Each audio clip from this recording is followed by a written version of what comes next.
अस्सलाम वालेकुम प्यारे दोस्तों। अक्सर हम सोचते हैं कि ताकत के लिए काजू बादाम खाने चाहिए, चिकन मटन होना चाहिए, तब जाकर हमारा शरीर मजबूत बनता है, तब जाकर हमारे शरीर में ताकत आती है। लेकिन आज हम आपको हज़रत अली के बारे में ऐसा वाक़या बताने वाले हैं जिसे सुनकर आप हैरान हो जाएंगे। अगर इससे पहले आपने हमारी वीडियो को लाइक नहीं किया है तो लाइक करें और चैनल को सब्सक्राइब करें। तो चलिए दोस्तों शुरू करते हैं। जंग बदर और जंग ओहद के बाद मुसलमान काफ़ी मजबूत और जो काफिर थे वो काफ़ी कमज़ोर हो गए। इस वजह से अबू सुफियान और अरब के बड़े बड़े बहादुर आपस में मिल गए, जिनमें से एक अरब का बहुत बड़ा पहलवान अमर बिन मरहब भी था, जिसके बारे में कहावत है कि वह एक हाथ में ऊँटनी का बच्चा और दूसरे हाथ से हज़ारों के लश्कर को काटता था।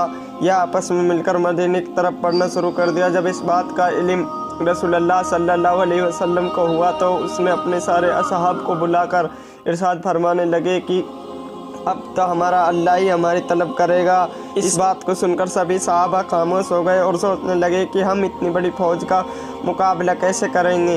इतना वे सोच रहे थे कि इतने में सलमान फारसी रजी अल्लाह ताला अन्हु ने इरशाद फरमाया, या रसूल अल्लाह, हमारे मदीने को 3 तरफ से पहाड़ों ने घेर रखा है और एक तरफ से आने जाने का रास्ता है। अगर हम उस रास्ते पर एक बड़ी सी खंदक खोद देते हैं तो खुले तौर पर कोई काफिर मदीने पर हमला नहीं कर पाएगा। इस बात को सभी सहाबाओं ने माना और सभी सहाबा एक बड़ी सी खंदक खोदने में लग गए। सभी सहाबाओं ने 6 दिनों तक खोदा और 5 किलोमीटर लंबी, 4 मीटर गहरी और 9 मीटर चौड़ी खंदक खोद डाली। जब इन काफिरों का लश्कर मदीने के पास पहुंचा तो वे ये देखकर हैरान हो गए कि इन लोगों ने इतनी बड़ी खंदक कैसे खोदी। फिर ये काफिर 6 हफ्तों तक मदीने के बाहर ही ठहरे रहे और फिर अमर बिन मरहब ने कहा कि ये तो मेरी तौहीन है, और इतना कहते हुए इसने अपना घोड़ा खंदक में उतार दिया और फिर जैसे तैसे करके खंदक को पार कर गया। फिर मुसलमानों के पास जाकर कहने लगा कि ए मुसलमानों, अगर तुम में हिम्मत है तो मेरा मुकाबला करो और मेरे साथ लड़ो और मर जाओ। फिर हज़रत अली खड़े हुए और रसूलुल्लाह से इरशाद फरमाने लगे कि या रसूलुल्लाह, मुझे इस काफिर का सर कत्ल करने की इजाज़त दी जाए। फिर रसूलुल्लाह ने इरशाद फरमाया, ए अली बैठ जाओ, सामने देखते नहीं अमर बिन मरहब है।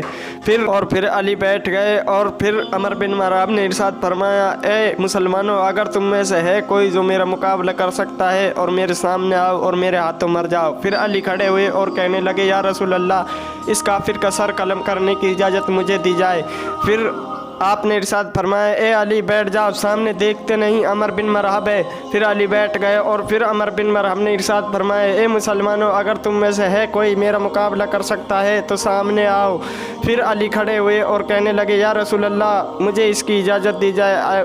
रसूल अल्लाह ने कहा कि बैठ जाओ अली, सामने देखते नहीं कौन है। फिर अमर बिन मरहब ने कहा कि ए मुसलमानों, अगर तुम में से है कोई जो मेरा मुकाबला कर सकता है तो मेरे सामने आओ और मर जाओ। फिर रसूल अल्लाह ने इरशाद फरमाया, ए मुसलमानों, तुम में से है कोई जो इस काफिर का मुकाबला कर सकता है। फिर अली खड़े हुए और इरशाद फरमाने लगे, या रसूल अल्लाह, इस काफिर के सर कलम करने की इजाज़त मुझे दी जाए, मैं इस काफिर का सर कत्ल करूँगा। फिर हज़रत अली को उसका सर कत्ल करने की इजाज़त दे दी गई और अली उसके सामने जाकर मैदान में खड़े हो गए। और फिर अमर बिन मरहब ने अली को अपने सामने पाकर कहने लगे, तुम कौन हो? फिर हज़रत अली ने इरशाद फरमाया, मैं हैदर कर्रार हूँ।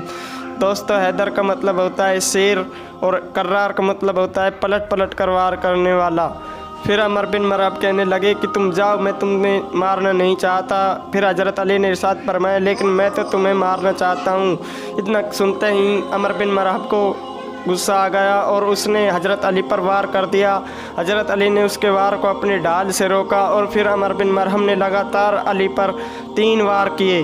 फिर अमर बिन मरहब को गुस्सा आ गया और उसने आप पर ऐसा वार किया कि आपकी ढाल टूटकर 2 टुकड़े हो गई और अमर बिन मरहब की तलवार हज़रत अली के खौवे में जाकर लगी, यानी उस हज़रत अली का खौवा जख्मी हो गया। फिर हज़रत अली हैदर कर्रार बने और पलट कर वार करने लगे। आपने उस पर ऐसा वार किया कि उसकी ढाल टूटकर 2 टुकड़े हो गई और उसको चीरते हुए उसके 2 टुकड़े कर दिए। फिर हज़रत अली ने उसकी लाश पर पाँव रखकर कहने लगा, तू है पत्थर का पुजारी और मैं हूँ रब्बे मोहम्मद का गुलाम, तू मेरा क्या मुकाबला करेगा। तो चलिए दोस्तों, अगर आपको हमारी वीडियो अच्छी लगी हो तो हमारी वीडियो को लाइक करें और हमारे चैनल को सब्सक्राइब करें। तो अस्सलाम वालेकुम दोस्तों।